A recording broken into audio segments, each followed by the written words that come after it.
Sometimes as parents, it's so easy to look for what the problem is or what somebody's done wrong, and that's when you interact, and that's when they get attention, is when they mess up. And I think that it's really important to watch for things they do well and help them gain a level of competence. Boys need to feel competent. To me, the ideal definition of masculinity is probably managed strength. In other words, you're maybe even a little bit dangerous, but you manage it.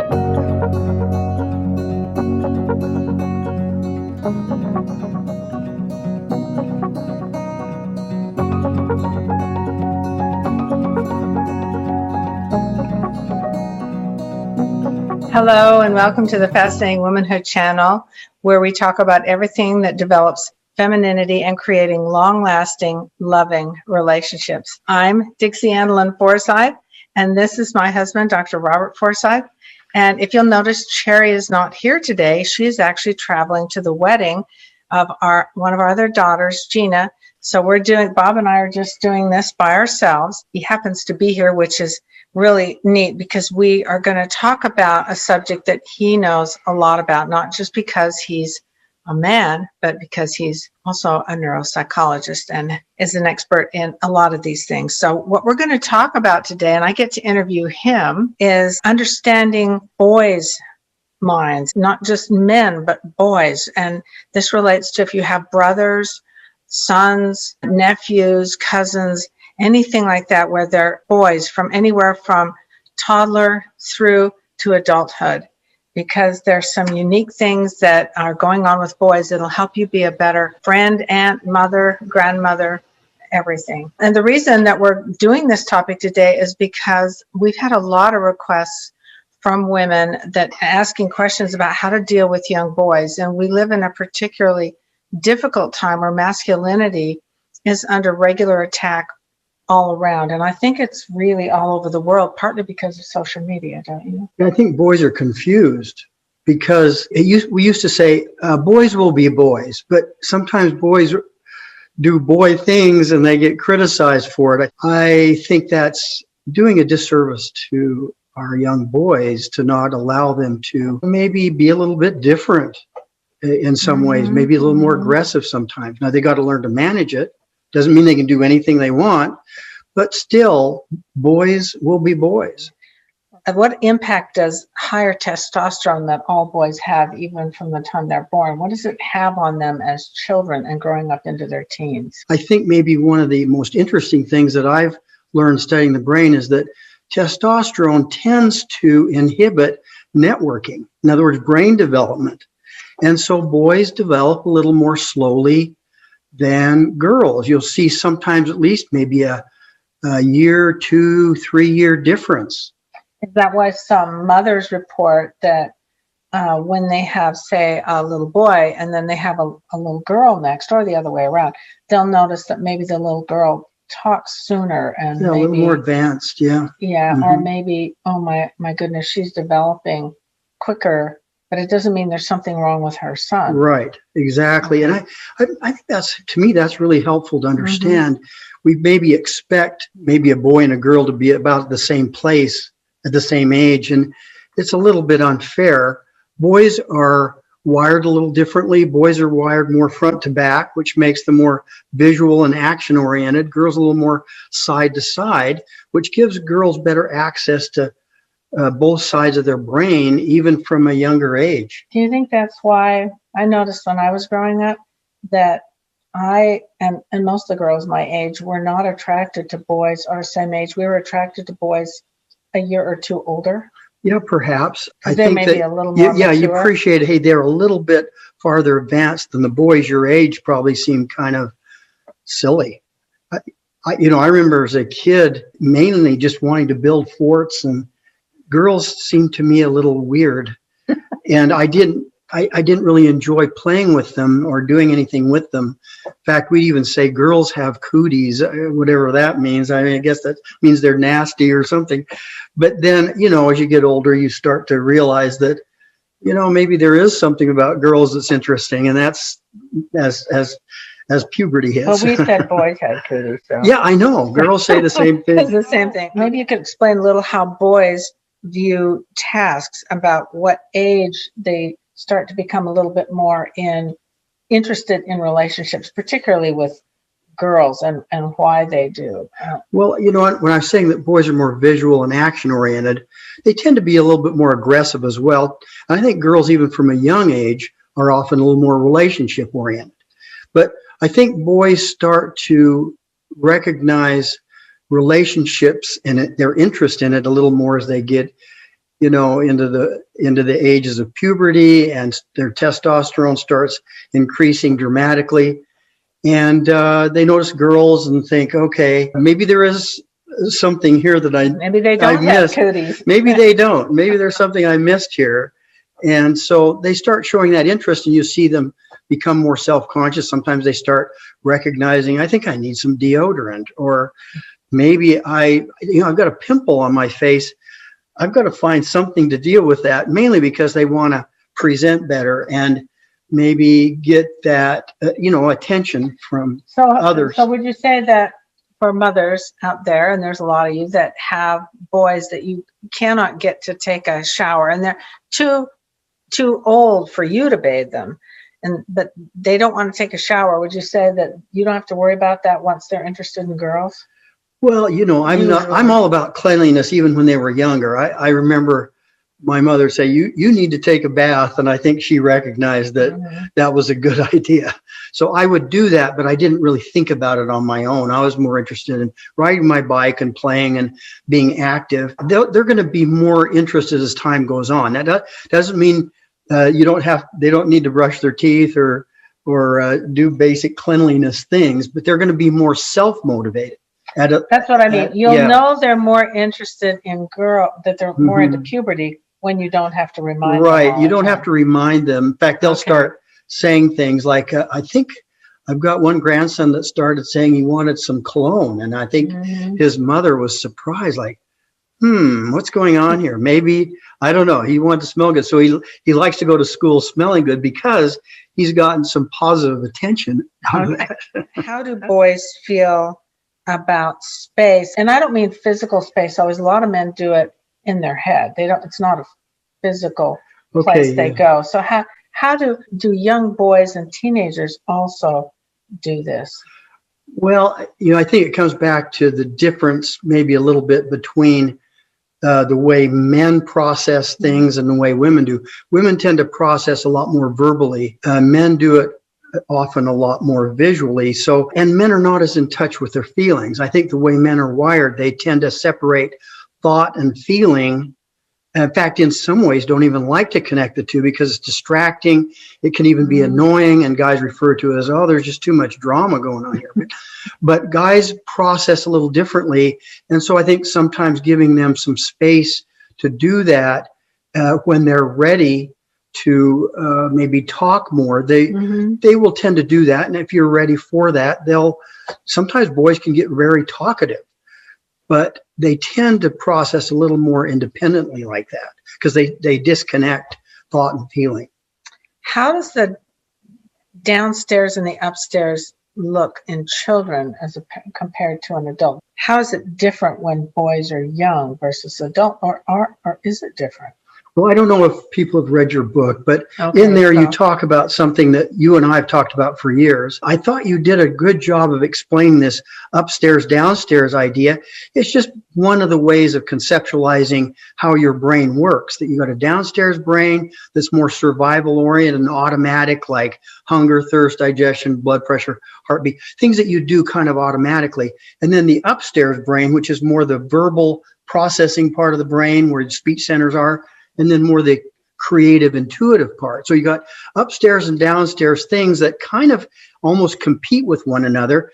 In a child, really, a child starts out downstairs, basically on survival, doesn't really have words or, any of that higher functioning stuff.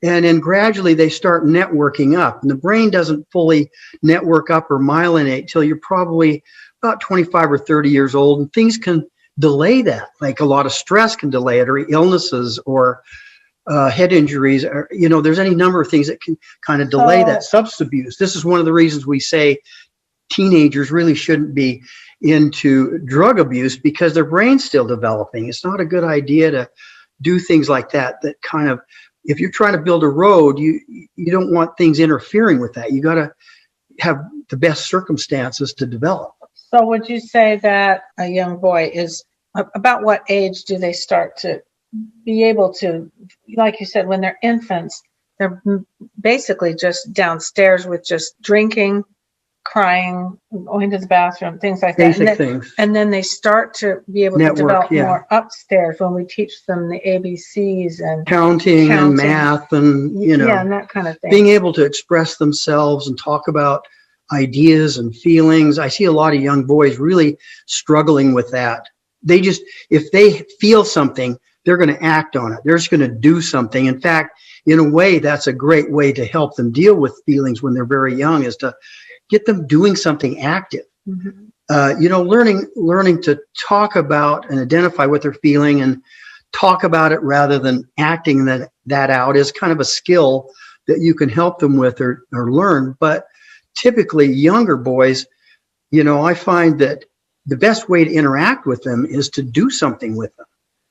I know I'll have a young boy come in for an evaluation or in my office, and he isn't really able often to say a whole lot about what he's feeling or even sometimes thinking. But if I pull out a balloon and we start hitting that around, he loosens up, he's doing this action-oriented thing, and pretty soon he starts to interact with me better. And it's around an activity, or it's around action. Whereas I find younger girls are a little more able to maybe express themselves verbally and want to do so. They love to verbal process. Isn't it true that children, including young boys, which are probably a little more delayed in this than girls, it takes them, how long does it take them to be able to understand things that are more abstract, like emotions and even like religion, faith? I mean, those are kind of things that are human, higher functioning things that animals don't really have. And I know that from all of our children, it takes years for kids to understand the concept of time. Or right and wrong. Yeah, I'm sure you've noticed what's right, what's wrong. What time is it? I mean, we're going to be at the park. We're going tomorrow. What is tomorrow? What does it mean? It takes a long time for them to learn the concept. It's kind of abstract, isn't it? Are we there yet? Yeah. Then you say we're going to be there an hour, and then 5 minutes later, are we there yet? So does it usually take longer? Right. Well, it depends on the boy. It depends on the boy. That's a really interesting and kind of complex question. But no, that's okay. It's just that I'm just saying that I would say typically kids start to understand a little bit about right and wrong. They can kind of tell even fairly young, I think I'm going to get in trouble for this. I think around age 8, kids start to, even boys start to have a little bit more ability to grasp some of these concepts, especially as they, go on from that. But studies that I've seen say that girls tend to have their greatest networking development somewhere in the age of, say, 10 to 12 or even 8 to 12. Boys are actually, their networking is often a little later, more like maybe even 15 to 20. And so you've got some differences there that probably it helps you to take that into account. I think I was maybe 4, maybe 5, right in a preschool kind of. I don't think I've gone to school yet. And we had a large yard, and there are trees I like to climb, and I actually had quite a bit of area in the yard because it was fairly well. Okay, it seems to me now that it was large. I have a feeling if I saw it now, I go, oh, it wasn't that big. But anyway, she'd say, you stay in the yard, because I had a tendency to go over the fence and want to explore and go see friends. And even at 4, I remember when she said, do not jump in those mud puddles that were near the house. And I remember thinking in my mind, mud puddles. And I was picturing mud puddles. And the first one I saw, I went and sat down in it. I thought, this is kind of like a pool. And it's funny because I was drawn to what I was picturing, not the words that she was saying. Okay, now you think, well, okay. Anyway, she got upset about that. And I said, look, it's like a pool. But anyway, she told me to stay in the yard. And I said, okay, I will do that. And she said it, I think, several times. She says, no, you've been taking off and you stay in the yard. And so I remember playing out in the yard, and I got this impulse to jump the fence, and off I went. And then I thought, no, she said to stay. And so I stayed, a little longer. Now, for me, time probably didn't mean a whole lot. And I think several times I remember, it's funny that I remember this, but I remember several times I had the urge or the impulse to go do some activity outside of the yard, which I wasn't supposed to do. And then finally I thought, okay, I stayed, and I did it several times, and then I left. And she got me later and says, I told you to stay in the yard. And I said, I did. You see, you didn't understand exactly what the word stay meant in terms of time. Well, I did. I stayed, and I stayed several times against my own impulse. But you didn't understand what. No, I didn't understand. No. In other words, don't leave ever, or something. Self-image. What's going on with a boy as he gets older? When do boys start to become self-aware and their own image? Is that more around puberty too? Again, it varies so much with the boy and the age. I see some boys fairly young becoming self-conscious, even, young, 5 or 6 or maybe younger. They become self-conscious of how they come across, depending often on how they're treated. If they're criticized a lot, if somebody says they're often not doing things right, or they need to do things differently, they become conscious of making a mistake. Because boys, they like to feel like they're doing things right. They want somebody to say, oh, you're doing a good job. But if they're constantly criticized, I see kids becoming self-conscious a lot earlier than if they have a little more support. Now, there's always got to be a balance, though. This is a tough one, because there's got to be a balance between giving them the freedom that they want, which for them may be unlimited, and some kind of responsibility, and recognizing boundaries and limits, and being able to have some structure that they need. So no matter what his personality, nearly all boys crave.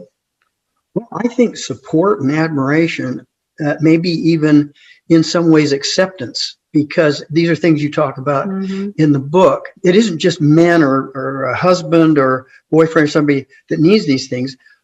Boys need this too. And so the principles that you talk about there, the timeless principles, apply to boys as well. I mean, some little boys are, like I say, really action oriented, maybe even kind of aggressive. Others are maybe more artistic and maybe musical, or they have slightly different interests and personalities. But I think they all need feeling admired, and that they can do things, that they're successful, that they can accomplish something.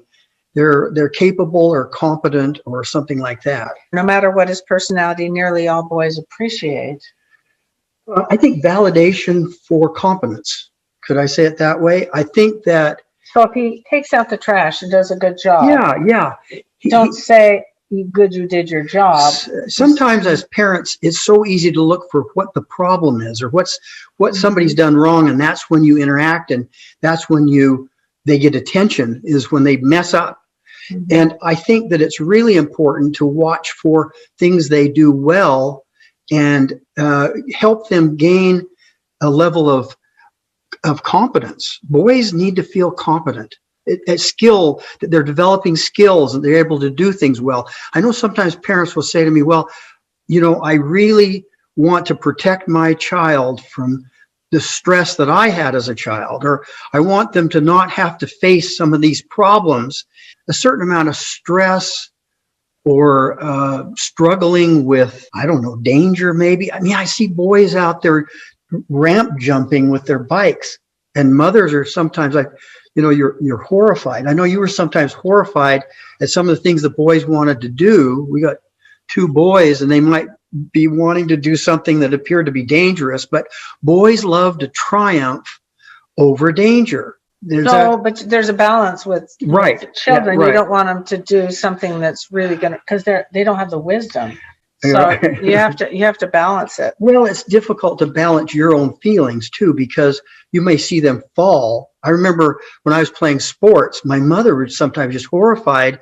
I'd go down on the floor, say playing basketball or something, and somebody knock me down, and I'd be down, and she just like almost want to come out of the stands and protect me. The mother bear came out. And she said, "Oh, you fell at one point." I said, "I'm fine. It felt good. I liked it.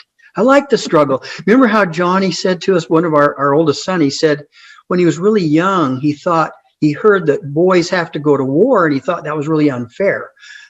I know some women go to war too, but I'm just saying he thought, gee, that sounds kind of dangerous and unfair. But then as he became a teenager and the testosterone was starting to really climb, he said, it sounds kind of good. That was really interesting. You were horrified. You said, oh.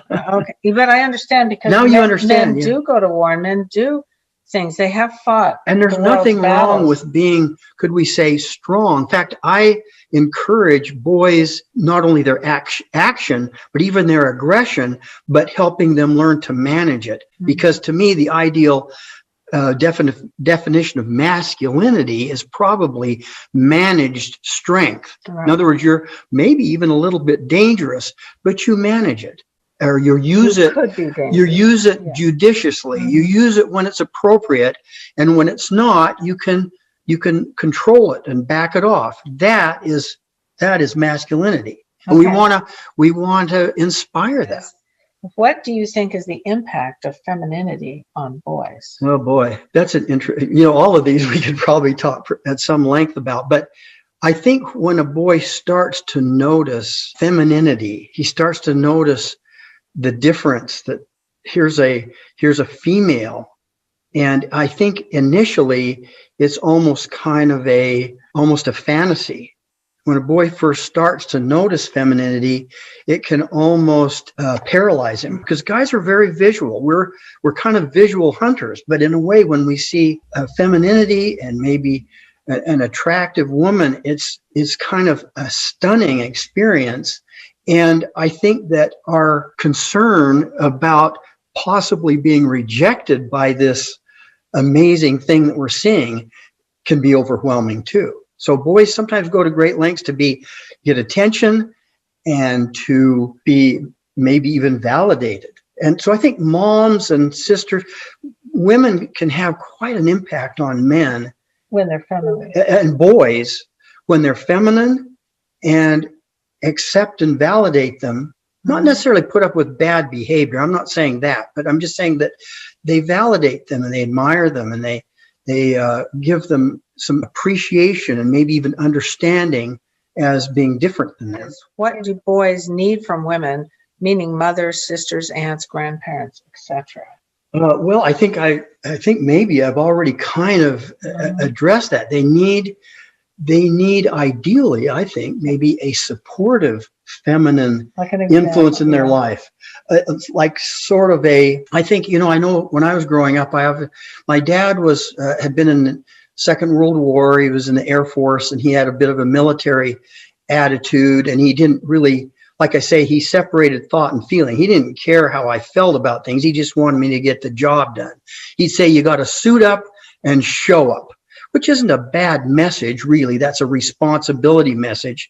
Whereas my mother was a lot more interested in how I felt about things, and she wanted to connect thoughts and feelings. She wanted to know how I felt about school or friends, or whether you were sad or happy. And she would talk to me about that. My dad really wouldn't. He just would say, "Look, when I say jump, you say how high," and I don't want to discuss it. I always said my dad was the law and my mom was the love. Mm-hmm. And I think that as a mother, I needed that kind of somebody that I felt loved me, cared about me, and supported me, and in a way kind of believed in me. And I think boys need that. Yeah, I think I had an interesting balance. I see you do that the way we raised our children. I think we have, to some degree, done that with our kids. I was a little more the structure, although I have to say, I think I tried to be more relationship oriented than my dad did. Mm-hmm. He didn't seem to be interested at all.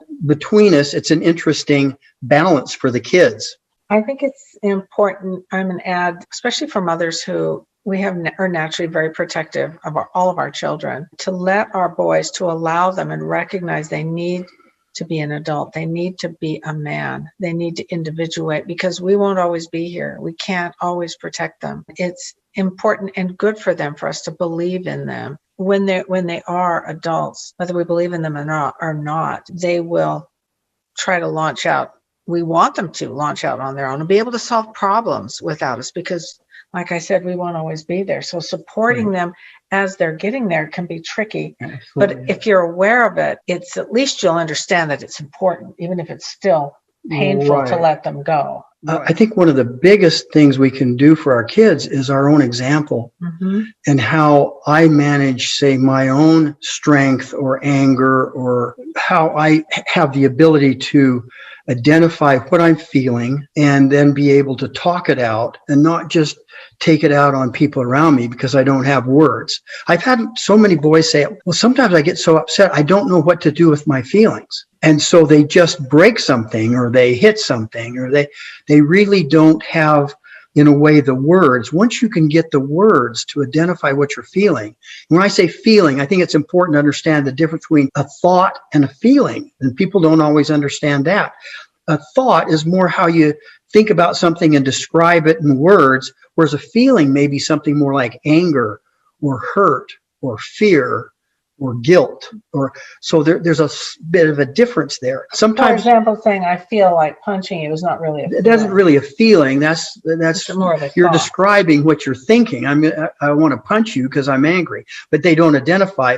So, what are you feeling? Well, I want to punch you. What's the feeling? Well, okay, it's anger. And being able to learn to identify that helps a person manage impulses, because we all have impulses. I mean, sometimes somebody may say something or do something and your hands are already, you're either wanting to strangle them or hit something. You may not be in touch with your feelings. And for guys, that's kind of a interesting skill to develop as you grow and help your boys develop. I mean, girls too, but I think girls, it seems a little easier for them to talk about how they're feeling and what's going on with them. Don't you think? Yeah. And I think all of this that we're doing, and we're relating it to Fascinating Womanhood, is that all of us have males in our life. They're not all adults. There's brothers, there's cousins, there's nephews, grandchildren. And we're giving you some ideas of how to understand boys and how to support boys to be their best selves, because they're not getting it out here in the world right now. The message there is confusing. It's very confusing, and boys are invalidated for being masculine. We need masculine men. We won't have, none of us will have protected nations if we have no masculinity. We have a mixed message out there because we say, well, this is toxic masculinity, but we're awfully glad when, some first responders show up with equipment and they really, really help out in a scary, dangerous situation. Could be a fire, it can be whatever it is, a war, whatever it is. We love our men and our boys, and we need them to be supported in the best way we can. I think your whole message in your book is encourage both femininity and masculinity, and then help them together build relationships that then build families and then build civilization. To me, the family and our relationships are the most important thing in life. Building that together is what's going to make a better world. I mean, it's going to impact crime, wars, in a sense, everything that we see, riots and homelessness, stable families. Yeah, that's what we're aiming for. To me, the foundation of this. And we need to, I think, get back to that, building strong families and relationships. Well, thank you so much for joining me. He's not always easy to get with his schedule. I hope this is helpful. Sherry will put down below the links to our books, so you might check that out. Thank you for joining us, and we're here every week, and we'll see you next time.